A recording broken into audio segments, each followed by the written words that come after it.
Good day, everyone. Welcome to lecture number 23 of this course on computer organization and architecture.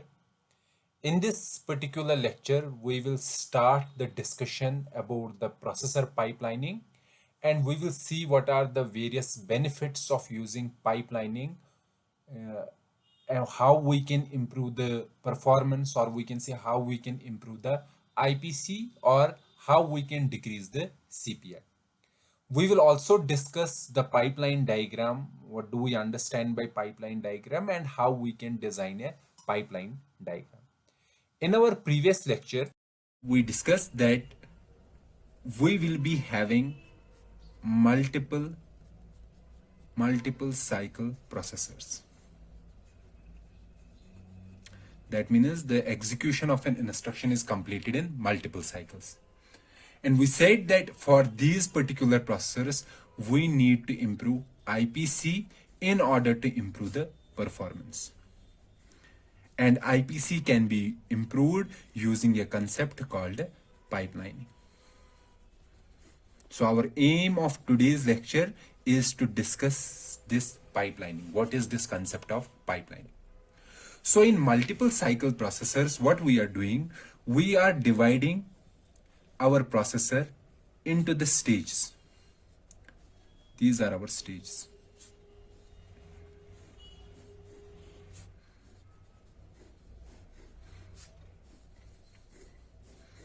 So our 5 stages are fetch, decode, execute, memory access, and write back. So here we are giving an instruction with some data A, and in the output we are getting A dash. So in single cycle processors, we were saying that all these stages are completing the processing of instruction in a single cycle. However, in multiple cycle processors, what we are saying that when this instruction is fetched, this fetch stage, it takes, let's say, one cycle. Okay, it takes one cycle and it will perform some operation on this data A to get, for example, A dash. Then it will give this A dash to decode, or we can say it will give this instruction to decode. The decode will do some partial processing on this instruction to perform new data called A double dash. Likewise, that instruction is then passed to E, then to M, then to W, and at the end we will get the final result, final output. And all these stages are taken, for example, one cycle, or let's say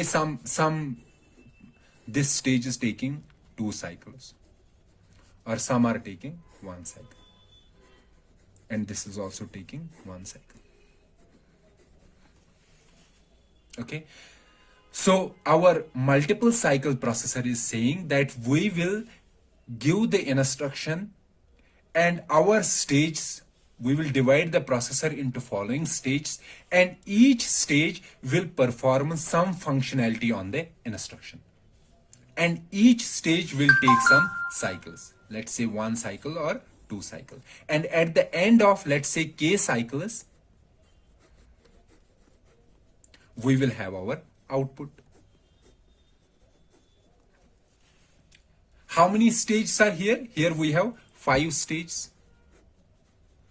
And if we say all stages take same time, or we can say all stages take, let's say, 1 cycle, then how many cycles will be required? 5 cycles. Okay.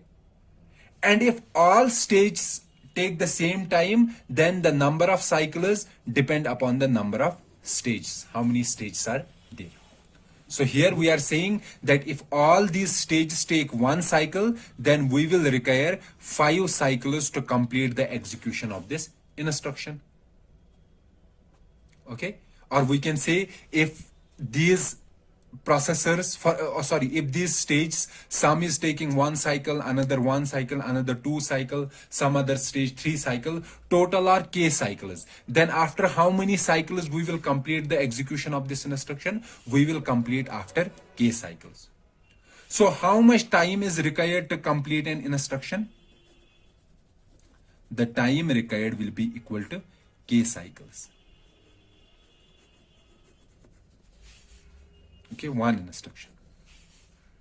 So CPI, cycles per instruction, will be equal to 1 by k. Or we can say instruction is completed. Sorry, instruction is cycles per instruction will be k, because for completing one instruction we will require how many cycles? K, and IPC is reciprocal of k, that is 1 by k. Okay, and our aim is to decrease k, not decrease k, decrease CPI or increase IPC. That is the aim of our pipelining concept. Now let's see this particular 5-stage processor, multi-cycle processor with some faults, or we can say with some limitations. So let's take the same multiple cycle processor. Let's take it again. So these were 5 stages: 1, 2, 3, 4, and 5.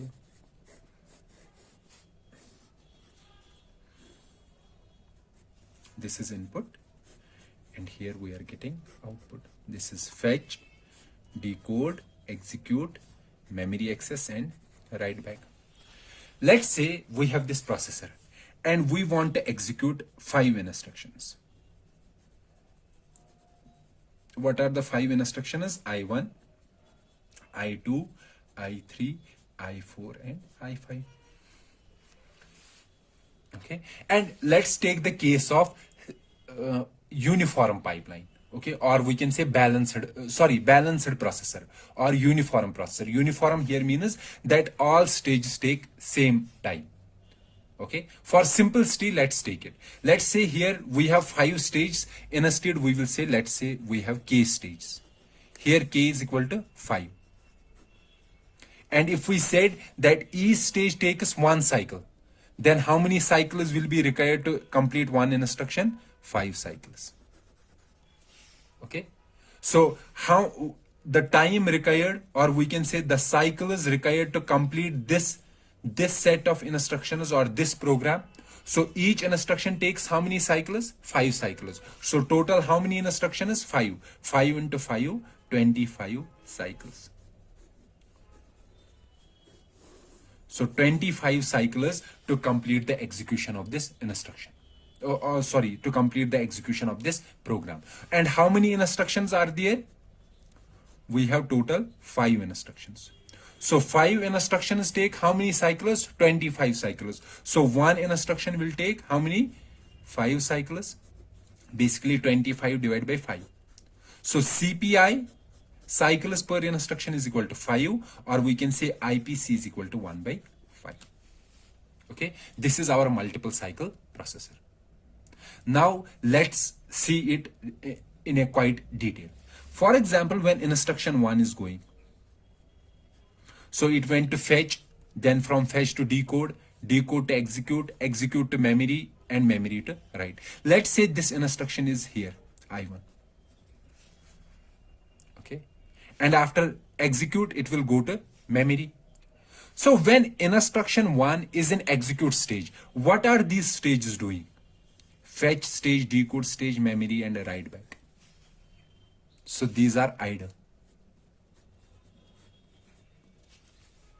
So out of 5 stages, how many stages are working? 1 stage is working. And the other 4 stages are idle. So that means 80% of time stages are idle. It is basically 4 divided by 5. So out of 5, 4 are idle. So 80% of stages are idle in this particular processor. And having these stages idle, that means we are losing performance. So loss of performance. Okay. So what is the solution? The solution is to decrease this idleness. Decrease idleness. How can we decrease the idleness? We can decrease idleness by keeping all stages busy. And how that can be done? That can be done using the concept of pipelining. So what is this saying? That this pipelining is saying that when we are giving instruction 1, okay, this instruction 1 will be in fetch. Then after one cycle, it will go to decode. Okay, so let me rub this. So it will go to decode. So this fetch cycle, when this instruction went from fetch to decode, then after that this fetch cycle will be in idle. So instead of keeping this stage idle, we will fetch another instruction, I2. Okay, so in first cycle, cycle 1, instruction 1 was in fetch stage. Then after the end of cycle 1, it went to where? Decode stage. So instruction 1 is in fetch in cycle 1, and in cycle 2 it moved to decode. And in the same cycle, this fetch stage has gotten I2. Okay, so our instruction I1 is in decode stage, and our fetch instruction is having I2. Now in the third cycle, I1 will move to execute, I2 will move to decode, and fetch will get the I3. And in fourth cycle, I1 will go to memory, I2 will go to execute, I3 will come to decode, and I4 will come to fetch. And in the fifth, I1 will come here, I2 here, I3 in execute, I4 in decode, and I5 in fetch. Okay, so if you can see that after every cycle, the idleness is decreasing. So here in the second stage, how many stages are idle? 3. In the third cycle, how many stages are idle? Only 2. In the fourth, only 1 is idle. And in the fifth, no one is idle. And if there are other instructions in the program, I6, I7, then after that, no instruction will remain idle.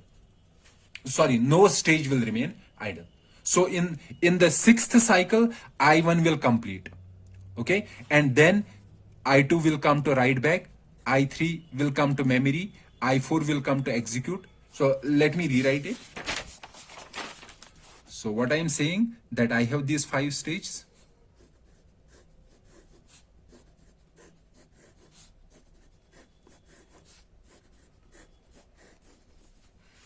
Okay, and let's say I have the following instructions: I2, I3, I4, I5. Okay, so in the first cycle, cycle 1, I1 will be here. In cycle 2, I1 will be here, I2 will be here. This is fetch, decode, execute, memory access, and write back. And in third cycle, I1 will be here, I2 will be here, I3 will be here. And in fourth cycle, I1 will be here, I2 will be here, I3 will be here, I4 will be here. And in fifth cycle, I1 will be here, I3 will be here, I4 will be here. Now in the sixth cycle, I1 will complete. I2 will be here, I3 here, I4 here, I5 in decode, and I6 in. In sixth cycle, this is fifth cycle. In sixth cycle, I2 will complete. So I3 will be here, I4, I5, I6. Now in seventh cycle, I3 will complete. Seventh. In eighth cycle, I4 will complete. In ninth cycle, I5 will complete. In 10th cycle, I6 will complete. And in 11th cycle, I7 will complete. Okay, so what we are doing? So when our stage is busy with some other instruction, the other stages will process some other instructions. Okay, so in the previous scenario, what we were doing, that we were saying that these were our 5 stages. These were our 5 stages, and we are giving an instruction to this processor. This processor will only accept the next stage when it completes the first instruction, or we can say it only accepts the next instruction when it completes this particular instruction. So at one particular point of time, how many instructions was this processing? It was processing one instruction. However, this scenario where and each stage is processing a different instruction. That means at one particular point of time, after some time, for example, how many instructions are there in the processor? There are k instructions, where k is the number of stages. Okay, so here we are only processing one instruction. Here we are processing k instructions at a time or in parallel. So this is called instruction level parallelism, IPL. And this concept is called pipelining. Pipelining. What is the pipelining? Pipelining means, for example, let's take the example of a car assembly. In a car assembly, we need to get the raw material. Then that raw material goes to, for example, processing. Then processing goes to, let's suppose, car manufacturing. Then from car manufacturing to painting of car. Then from painting of car to finishing of car. These are 5 stages. So in the first, we will get the raw material of the car. Then that section will transfer that raw material to some other section. So when this raw material section has transferred raw material to other section, instead of waiting for other section to complete its processing, it will get the raw material for next car. Okay, likewise here, after fetching the first instruction and giving it its instruction to decode stage, it won't wait for decode stage to complete. It will get the next instruction. So this concept is called a pipeline. And you can see that using pipelining, after some time, so here, this was a non-pipelined processor. Non-pipelined processor. So in this non-pipelined processor, how many instructions were at a time? There were only one instruction in a pipeline, in a complete processor. And after how many times we were completing the processing of instruction? Let's say 5 cycles. So after 5 cycles, we were getting the completion of an instruction. So after every 5 cycles, we were completing how many instructions? One instruction. In non-pipelined processor, after every 5 cycles, we were completing one instruction. However, in case of pipelined processor, after how many cycles we are getting the instruction? So let's take the I1. So how many cycles it is taking? It is taking 5. So after 5 cycles, we are getting I1. So here also, we were getting I1 after how many cycles? 5 cycles. And I2 will be again how many cycles? 5 cycles. But you can see here that I1 has completed in which cycle? 5th cycle. And I2 has completed in 6th cycle. Then I3 in 7th. Then I4 in 8th. So after some time, so after some initial time, each cycle, each instruction is completed in the subsequent cycle. However, in case of non-pipelined, each instruction is completed after 5 cycles. So let's suppose I1 has been completed in 5th cycle. I2 will complete in 10th. I3 will complete in 15th. However, in case of pipelined processor, if I1 completed in 5, I2 will complete in 6th, I3 in 7th, I4 in 8th, and so on. So we can say that if we have large number of instructions,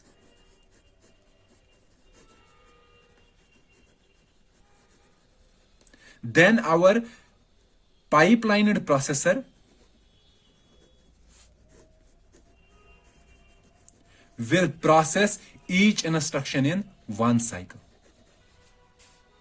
And non-pipelined will process each instruction in how many cycles? K cycles. So processing one cycle, each instruction in one cycle. So what will be the CPI? CPI will be equal to 1. Or we can say IPC will be equal to 1. So using the concept of pipelining, we can complete each instruction in how many cycles? 1 cycles. However, in case of non-pipelined, we require how many cycles? K cycles. So CPI is equal to K. Okay. Let me derive an equation here. For example, let's say this is our pipelined processor.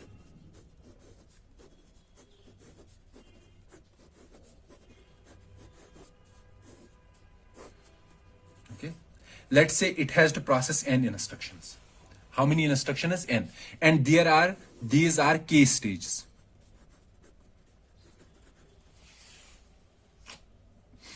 And this is a uniform pipeline or balanced pipeline. Balanced means each stage is taking 1 cycle, let's say. Okay.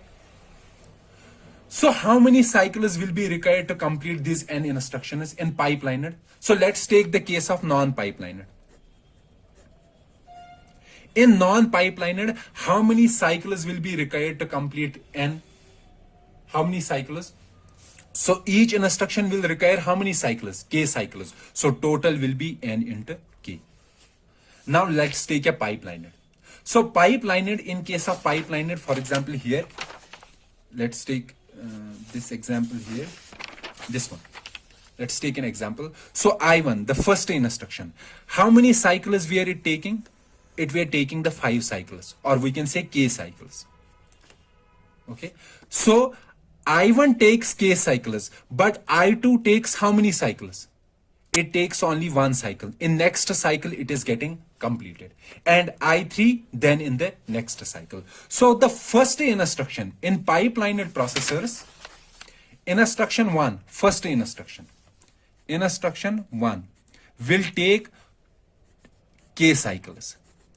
However, subsequent instructions, the instructions after that instruction 1, they will take only how many cycles? 1 cycle. Fine. So what I am saying, that we have total how many instructions? N instructions. Out of this N, the first instruction will take how many cycles? K cycles. Then the next instructions, how many instructions are remaining? N minus 1. So those n minus 1 instructions will take how many cycles? Each instruction will take 1 cycle. So n minus 1 will take n minus 1 cycles. So total cycles taken by n instructions, n minus 1 plus K. So this is the time taken by n instructions in a pipelined processor. And if we say the cycles taken by 1 instruction, the cycles taken by 1 instruction will be n minus 1 plus K divided by n.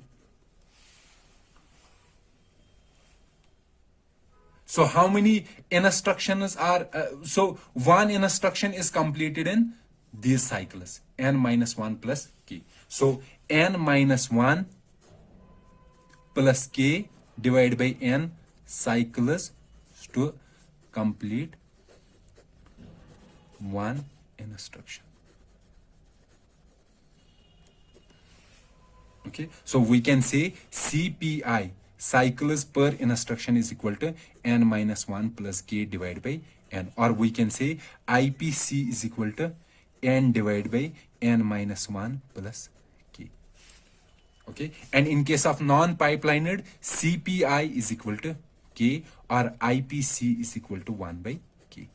And in case of pipelined, CPI is equal to n minus 1 plus K divided by n, or IPC is equal to n divided by n minus 1 plus K. And as I said, that if n is greater than K, that means n. What is n? N is number of instructions. So in a processor, we have millions of instructions. Sorry, in a program, we have millions of instructions. And this K is very small. This K is between 10 to 13.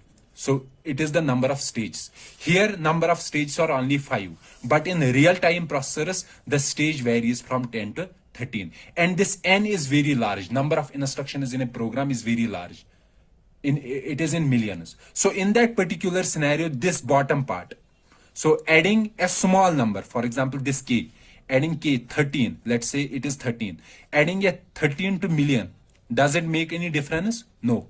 Then in that particular case, this n minus 1 plus k will be nearly equal to n. So that means IPC will be equal to n divided by n, that will be equal to 1. Or we can write CPI is also equal to 1. So this is we have shown, this is there that we have shown that having large number of instructions in a pipeline, in this pipeline processor, the IPC will go close to 1. And this IPC was for the single cycle processor. So we have made the IPC of a multiple processor cycle equal to single cycle processor. Okay. So we can improve the performance of a processor using the concept of pipeline. So in pipeline processor, these stages, these 5 stages, for example, fetch, decode, execute,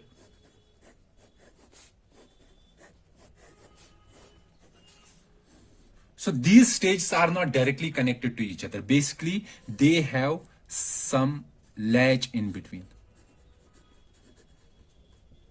Fetch, decode, execute. So there is some latch. Latch is basically a register. So latch is inserted between these. And these are negative edge triggered latches. So that means they become active on the negative edge of the clock. So when this fetch completes the processing of the instruction at the negative edge, it will transfer its contents into this latch, and the decode stage will read the data from this latch.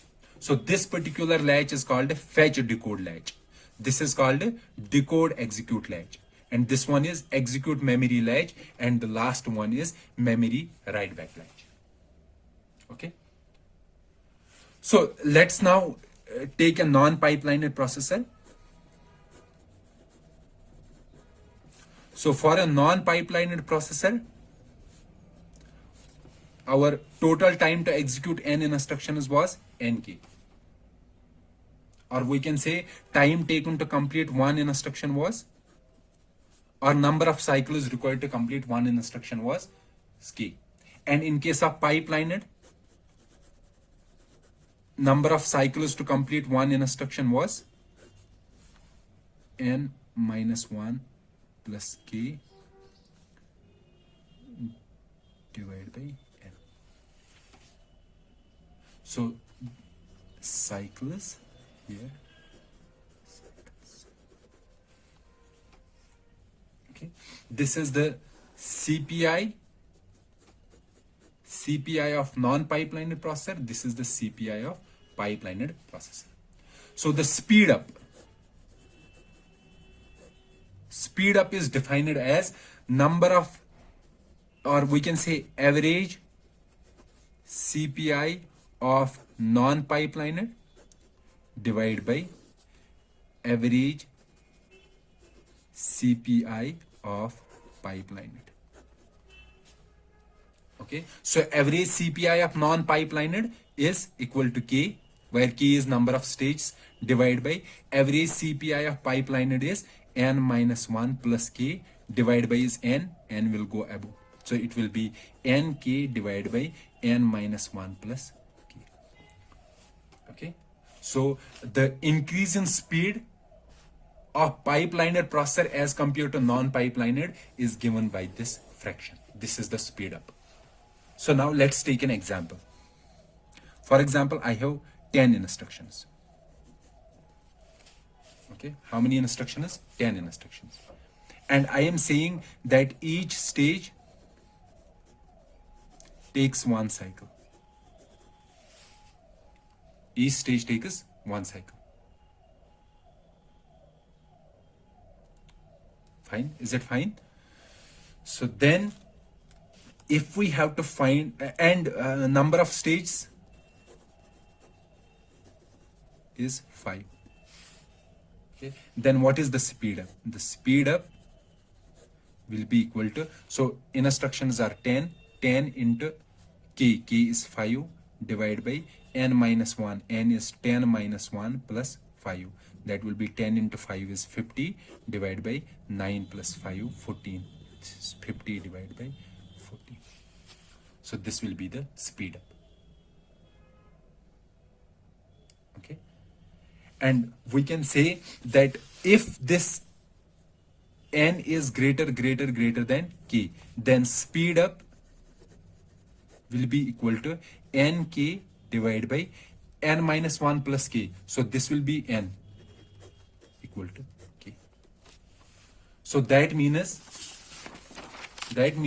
if I have 5 stages, then speed up will be equal to 5. Now let's discuss an example related to pipelined and non-pipelined processors in terms of speed up. Okay, so let's consider we have, this is our pipeline, and we know between any two stages there is a latch.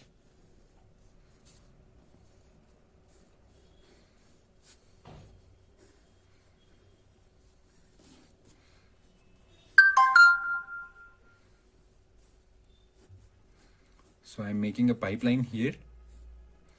It's a 5-stage pipeline that we are considering in the examples. Okay, so this is first stage, this is decode, this is execute, this is memory access, and this is write back. And we know that before discussing this example, so we know that for a non-pipelined, if each instruction is taking k time, then total time will be n into k for n instructions. Likewise, for a pipelined, it will be equal to, the time taken will be n minus 1 plus k. So if k is cycles, then n into k cycles, or n minus 1 plus k cycles. Okay, and if n is greater than k, then this will be equal to n, nearly equal to n, where n is number of cycles. Okay, so n cycles.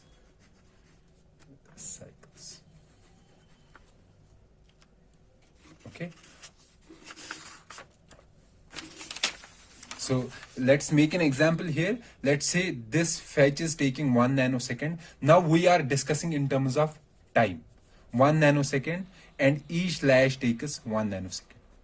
And let's say this execute stage is taking 3 nanoseconds. And this memory is taking 2 nanoseconds.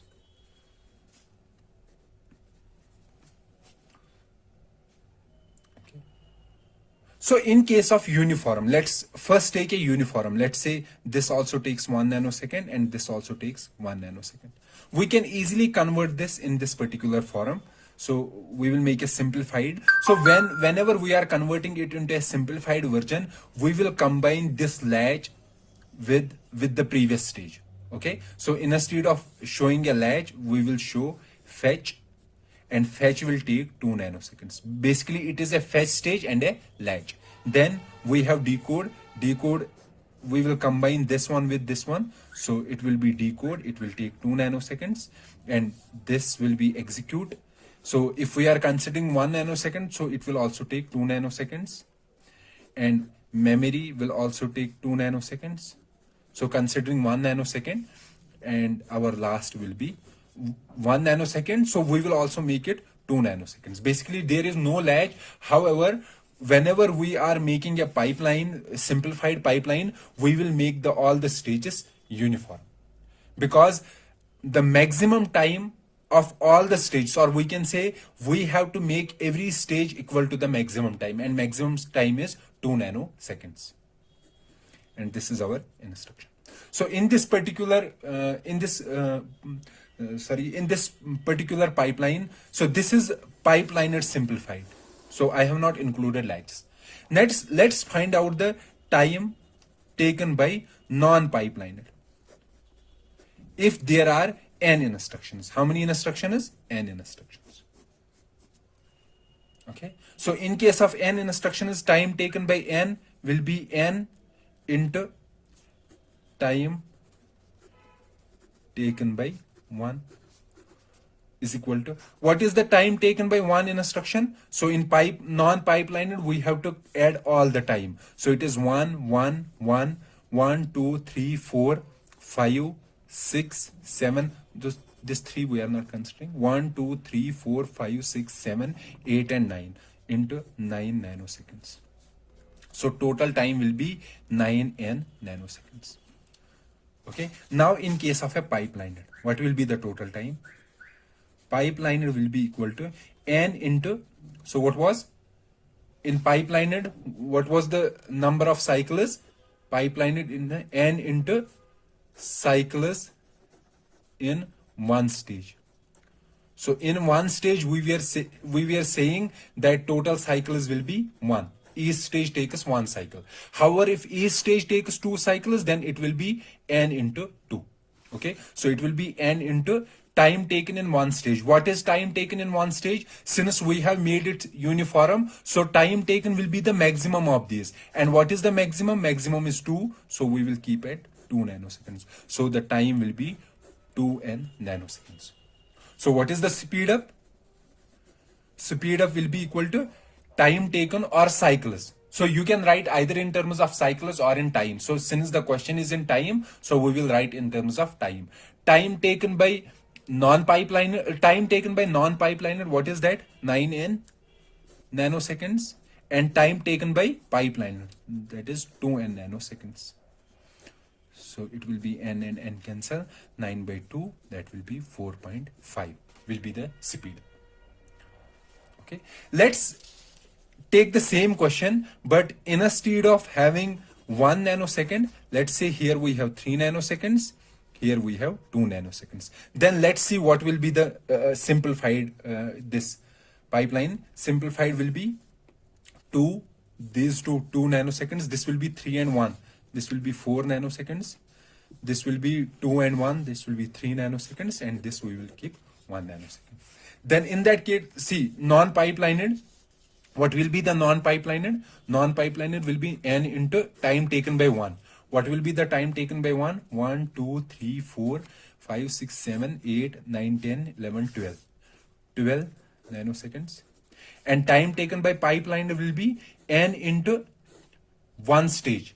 One stage is the maximum stage. What is the maximum stage? 4n. 4 nanoseconds. So what will be the speed up?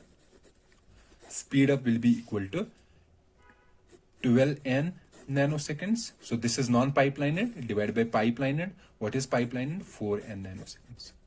So this will cancel. 4 ones are 4, 3. So it will be 3. Speed up will be 3.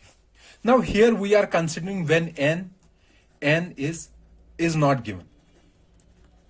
However, there are some questions where n is given. For example, the same one if we are given that there are 5 instructions.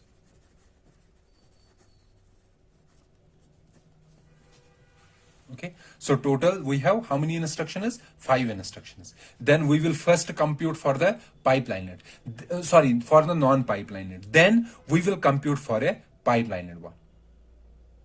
Okay, so for a pipeliner one, we can compute, we will give the instruction one after the another and we will compute the time. Then only after we will find out the speed up. Instead of directly using this formula n into 4, we will use this particular n minus 1 plus k.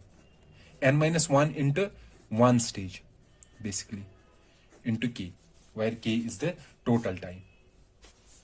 Okay, that will be used for the pipeline when n is given, when n is very small. So I will post some more examples where you have to try those examples and find out the solution of those problems. Okay, so let me summarize this. So in terms of non-pipeline,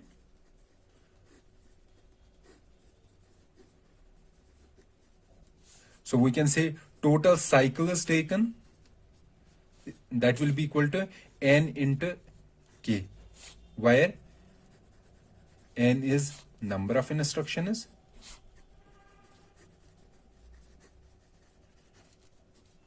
n into k into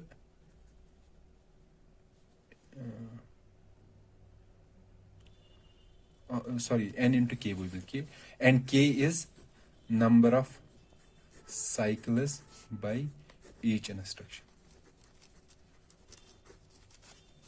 And for a pipeline,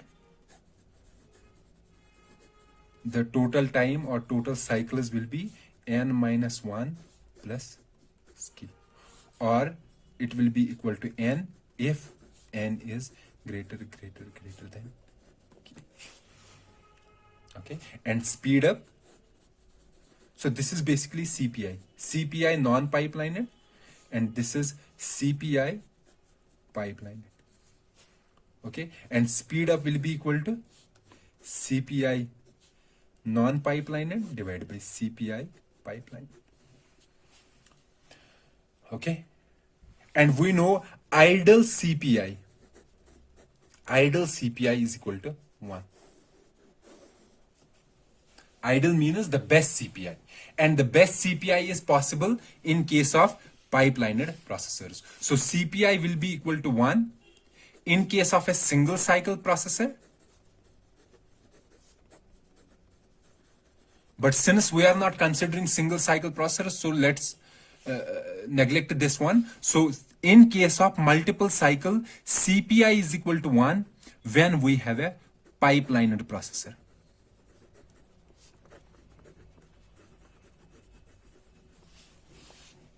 Okay, when we have a pipelined processor with no hazards. So what is this with no hazards? So when we are considering a pipelined processor, this is our pipelined processor.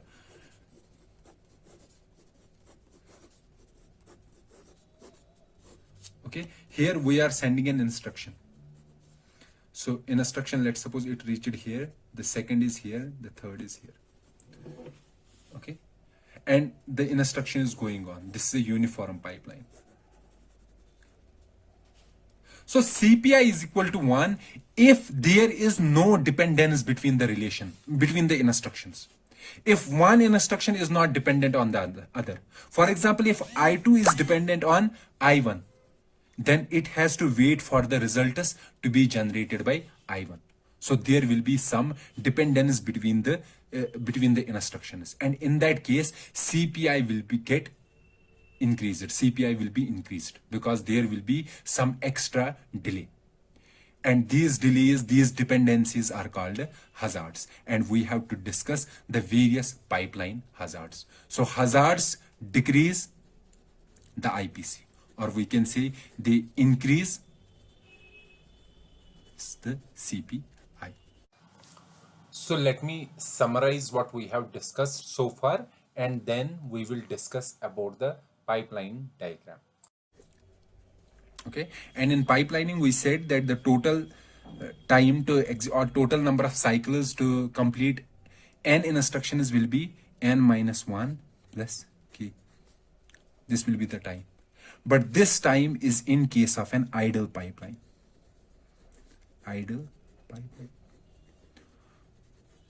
So what is an idle pipeline? So the idle pipeline is, first thing we are considering, there is no dependence. That means instructions are not dependent on each other. Okay, one instruction is not dependent on the other instruction. The second, we are saying that the operations are identical. All the instructions are identical in a sense that they are doing the same operation. And the third is, there is uniform workload in all stages, or we can say an instruction is divided into uniform sub operations.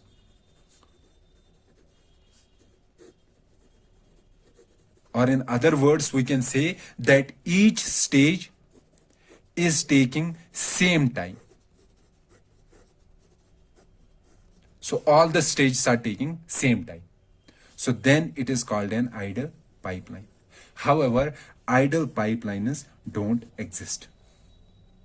Our aim should to make our pipeline close to the idle pipeline, but actual idle pipelines do not exist. Why?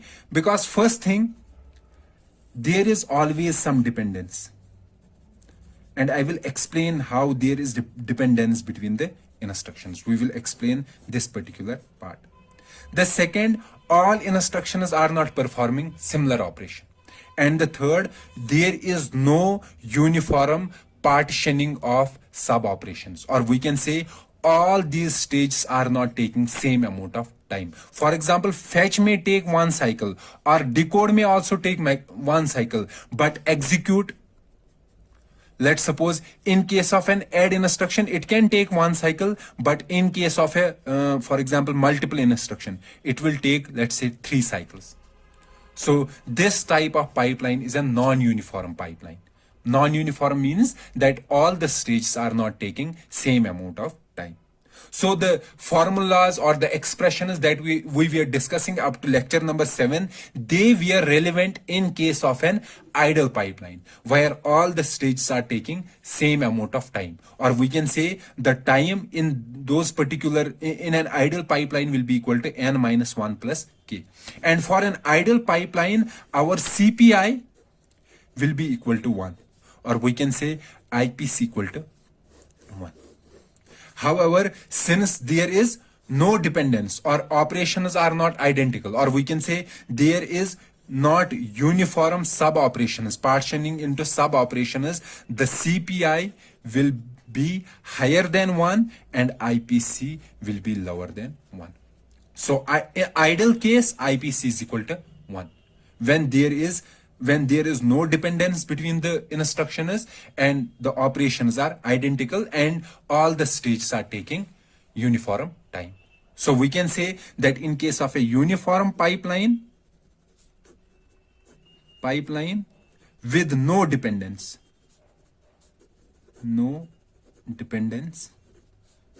with uniform pipeline with no dependence, the CPI is equal to 1. So this is an idle pipeline. Okay, so we cannot do anything about this, about second part. Why we cannot do anything? Because some operations are different. We cannot make all the operations same. Okay, so this third part, this also we cannot do anything about this, because if there is an instruction, for example memory instruction, it has to get something from the memory, load instruction, I cannot make it equal to the add instruction because add is not accessing the memory. So it is not possible to decompose or to partition each instruction into identical sub operations, because every instruction is performing a different operation. So these 2 points are out of scope. Now, as I said that in real pipelines there is dependence. So we will try. So what I am saying that in real pipelines there is dependence between instructions. Okay, and due to that dependence there is some delay, or we can say there are some in a sense that there are some extra cycles required.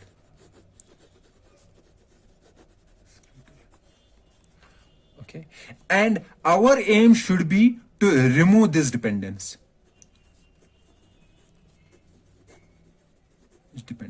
And by removing this dependence, we will remove these extra cycles. And removing these extra cycles means that we will improve our IPC. Okay, so this will be our discussion, that since in idle pipeline we are assuming that there is no dependence between the instruction. However, in real scenarios there is dependence between the instructions, and due to that dependence we lose some extra cycles, and by losing some extra cycles our IPC will decrease, and our aim is to remove this dependency so that we can remove these extra cycles and our IPC will improve. So our first discussion will be to discuss these dependencies, which are also called pipeline hazards. So first of all, we will discuss these dependencies, these pipeline hazards. Then after completing pipeline hazards, we will discuss solutions to remove these hazards. Okay, so pipeline hazards and the solutions of pipeline hazards will be our discussion in this lecture and in subsequent 2 or 3 lectures. So before discussing pipeline hazards, let me introduce a new concept here, which is called pipeline diagram. Okay, so it is a diagram that is used to understand the concepts of pipelining. So let's take a pipeline diagram. So basically, as I said, our aim is to discuss pipeline hazards. But going into the pipeline hazards, let's first understand pipeline diagram. Then that will help us to understand those pipeline hazards. Okay, fine. So pipeline diagram, it has some rules there are some rules for constructing a pipeline diagram. So for example, if we have 5-stage pipeline,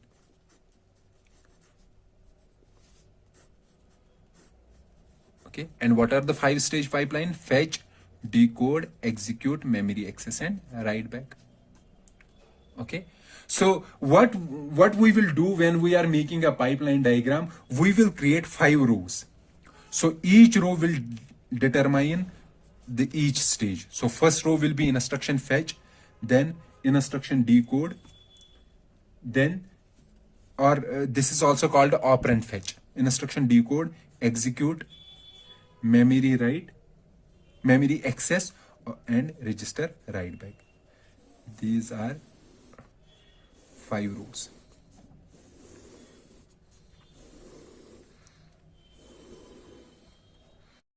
So this pipelining diagram is just for understanding the working of a pipeline and how different instructions are executed in a processor pipeline. And for a diagrammatically representing and for easy understanding, we will use pipeline diagram. So as I said, the rows will represent the stages in the pipeline and our columns will represent the cycle.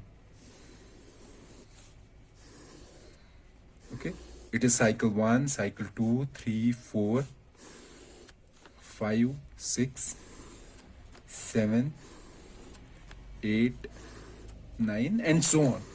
Okay, now let's say we have following instructions: I1, I2, I3, I4. These are my instructions and they have to go through this pipeline, and this is the flow. Okay, so first of all, in cycle 1, in this cycle, we will fetch this instruction I1. So in cycle 1, in fetch stage, we will be having instruction 1. And at that particular time, at cycle 1, what is decode, execute, memory access, and register write back doing? They are doing nothing. Okay, now in cycle 2, instruction 1, it will go to decode stage. So in cycle 2, decode stage has instruction 1. And what will be there in the fetch stage? So fetch stage will fetch instruction 2. So in second cycle, we will be having instruction 2. Now in third cycle, instruction 1 will go to the execute stage. Okay, instruction 2 will go from fetch to decode stage. And in fetch cycle, we will be having, and in third cycle, fetch will fetch instruction 3. Likewise, in fourth cycle, it will go to memory access. Instruction 2 will jump from decode to execute, and instruction 3 will jump from fetch to decode. And in the fourth cycle, it will fetch 4. Okay, likewise, it will go. Now in the fifth cycle, it will come here. I2 will be in memory access, I3 will be in execute, I4 will be here.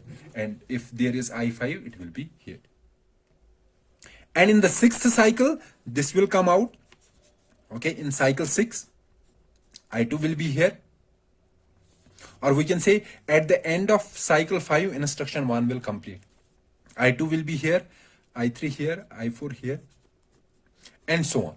So what is this pipeline diagram showing? This pipeline diagram is showing that in instruction fetch, in different stages, what is there in these stages in different cycles. So in cycle 1, fetch stage has I1, in 2 it has I2, in cycle 3 it has 3, in 4 it has I4, in 5 it has I5. Okay, likewise decode has nothing in cycle 1, it has I1 in cycle 2, I2 in cycle 3, I3 in cycle 4, I4 in cycle 5, and so on. Likewise for other stages. Okay, now for example, if there is some instruction add, this is an instruction, let's say this is I1, so it will be in fetch in the first, then decode, then execute, then memory access. Now somebody will say that add instruction does not require memory access because it does not have to access the memory, but still it will come to the memory access stage, and there won't happen anything in memory access stage, and it will then go to the register write back in the 5th cycle. So even if there is some instruction who is doing nothing in that particular stage, still it will go through that stage. So you have to remember that point. Okay, and you can see that instruction is proceed from one stage to the next stage across clock cycles, and each cell represents the execution of an instruction in a stage. So each cell, for example, this particular cell, it represents the decode of instruction I4 in stage 5, in cycle 5. Okay, so this is the pipeline diagram, and using this diagram we will show different scenarios that happen in the processor pipeline. For example, if there is a pipeline, for example, let's say after I5 there is nothing in these two, and then we have I6. Okay, so you can see that decode stage in cycle 7 and cycle 8, it is idle. Okay, this idle is called a bubble. In a uniform pipeline with no dependency. So what is uniform pipeline? Uniform means all stages take same time, same cycles. Okay, and with no dependency means no instruction is dependent on another instruction. There won't be any bubble in the pipeline diagram, because instructions will process one after the another. However, due to dependencies, some stages will be idle. There will be bubbles, and the result of bubbles means decrease in performance. So as I said, that there is dependence between the instructions, and that dependence is called a hazard, pipeline hazard.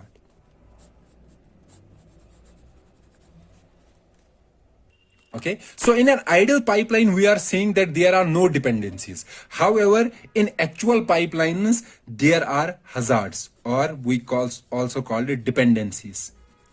From one instruction to another instruction, there is a dependency, or there is a hazard. And if we didn't took care of these hazards, it will result in incorrect execution.